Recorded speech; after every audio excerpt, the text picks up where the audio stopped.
All right, guys. So Alabama's defense, I know a lot of fans are concerned with the Alabama defense, and definitely should be concerned. And I definitely should. You should have concerns with it. Now, should we press the panic button and and just fire Pete Golden and you know try to replace everybody on defense? I don't think so yet.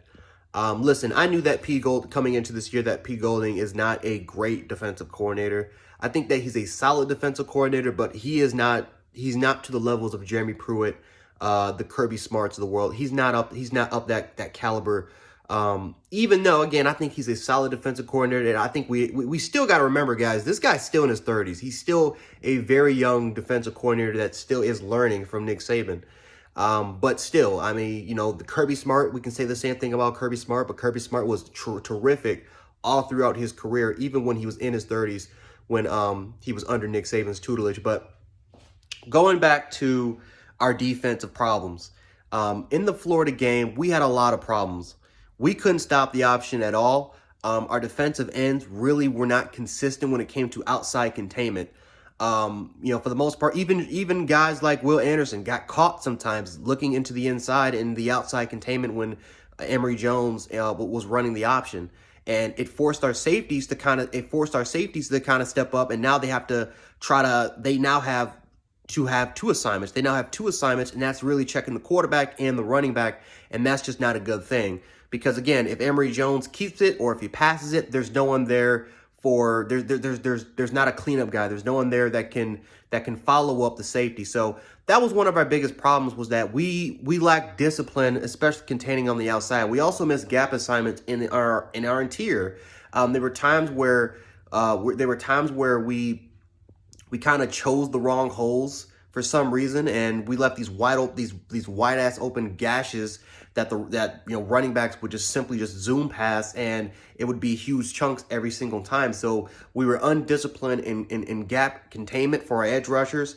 Our interior defensive line was not disciplined as well. They missed their gap assignments. And then most importantly, our linebackers. I don't know, our linebackers, this was the worst game. I've been watching Henry T for 3 years. This was the worst game I've ever seen Henry T play.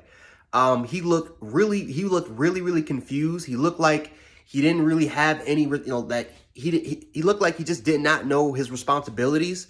Especially in passing situations where we're in man coverage, and I just look at Henry T and he's looking in the backfield where the running back is running out wide, or he's checking against the tight end, and he's caught looking in the backfield instead of we're in man, and he's acting like he's acting like he's a spy. He's acting like he's a spy, and I don't know. It's like it's a lot hard to explain, but there were just times where Henry T and Christian Harris, there were times, ladies and gentlemen, where these guys had spy and they never followed the quarterback. Instead, they got caught looking somewhere else. There were times where they were in man, but they acted like they were playing spy. There were times where in running situations, they looked like they did not know their responsibility of who they should get, whether if it was following the quarterback or getting the running back. They just looked confused at times, and I wonder if that is miscommunication from Pete Golding to the linebackers, or is it just simply the linebackers simply just didn't follow their responsibility? They just simply didn't know. They forgot. Now, Nick Saban did implement in his press conference that he felt like they did not do a better job for preparation against the option. So again, maybe that's just on the coaching staff, and maybe Pete Golding and Nick Saban has to do a better job of coaching these linebackers and really teaching these guys more responsibilities. I will say this, guys, is that just watching the game over and over and over again, we didn't get blown off the line of scrimmage. It's not like we completely got dominated in the trenches. It was more of we just lost discipline. We lost focus, and I wouldn't even say we lost focus in the first half like everyone's claiming. We lost focus in the second quarter. Or I would even say midway. We lost focus in the first quarter. There were times where Florida simply just bailed us out, where they had wide open guys, where if Emory Jones could have pitched it, I mean, it could have been first downs. Florida's bailed us out in the first quarter, I believe, after watching that game. And this was just a game where simply we lacked intensity. Again, we lacked discipline and we lacked focus. The good news for, about all this, ladies and gentlemen, is that it is early. It's extremely early on in the season.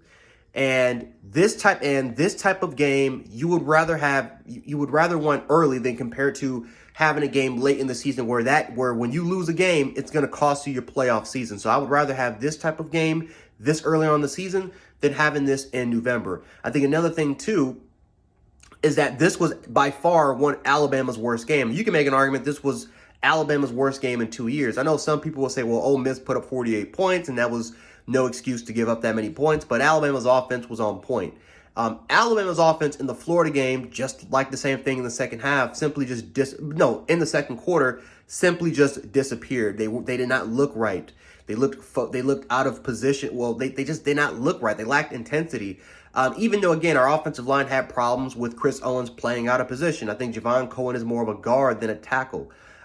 We got players out of positions. Our receivers lacked physicality against their cornerbacks, and we simply ignored the running game. We simply neglected the rushing game attack. And it's not like we couldn't run on Florida. Brian Robinson averaged 5.2 yards a carry. We simply neglected that. So I think that's more on play calling. It's a combination of play calling and just, again, a lack of discipline, a lack of focus for our offense. This was by far Alabama's worst game probably in years, just for the overall, totality on both the offensive side and the defensive side of the ball, including special teams. And yet Bama won the game in a very difficult environment in the swamp in Gainesville. So I can imagine if Alabama plays Florida, 10 times, and if Alabama would have had better preparation against Florida, especially going against the option, would Alabama win? How many times would Alabama win? Would Florida blow? Again, a lot of Florida fans are implementing hey, if Florida would have played Bama, or if Florida played Bama the next week, Florida would blow them out. I'm not entirely too sure about it because, again, this is by far Alabama's worst game. They had 10 penalties worth 80 yards in total. And yet Bama still won the game. And again, we also forget that they were up 21-3 on them in the first quarter at Gainesville in the swamp. What if this was on a neutral field? Better yet, what if this was at home in Tuscaloosa? There's a lot of question marks that still needs to kind of be unanswered. But I feel like for both Bama fans and Florida fans right now, especially when the topic of this video is talking about our defense, I think that it is a confirmation bias. And we are kind of devaluing Alabama a little bit. Now, maybe this is what they need. Maybe this is the type of momentum that Nick Saban needs to kind of say to his players, hey, the country doesn't believe in you. You're not the favorites anymore, and you need to get your shit together. Otherwise, teams like Ole Miss, A&M, Arkansas is going to kick your ass. So, overall wise, even though that our defense struggled a little bit, and I do have some major concerns about our defense, I still am very optimistic that this team is going to get better. I'm still optimistic that Pete Golding will do a much better job. Maybe not even against Ole Miss. It might have to be something like the A&M game, or maybe it is the Ole Miss game that will kind of get these players right back in shape, right in back position. But just like Will Anderson said, this defense has to play at the Alabama standard. And I truly do believe that the message that Will Anderson said in his press conference will get to the players. I'm pretty sure Nick Saban is making these guys work extremely hard and going to the film room and trying to learn from their mistakes. So as fans, the only thing that we can do right now is hope that Alabama does better. But obviously we'll find out about it next week against Southern Miss and see if we can see any type of improvement at all from our young team. So anyway, guys, hope you guys enjoyed this video. I'll have more coverage, especially talking about some of the top 5 things that I saw from Alabama's defense that I feel like can definitely be improved on, I guess, even though I kind of, talked about it in this video. But if you guys want more of that, make sure to hit the like button, share, and also comment. I would definitely want to hear your thoughts about this. And yeah, I'm out. But anyway, Jan Sports, I'll catch you guys later. Peace.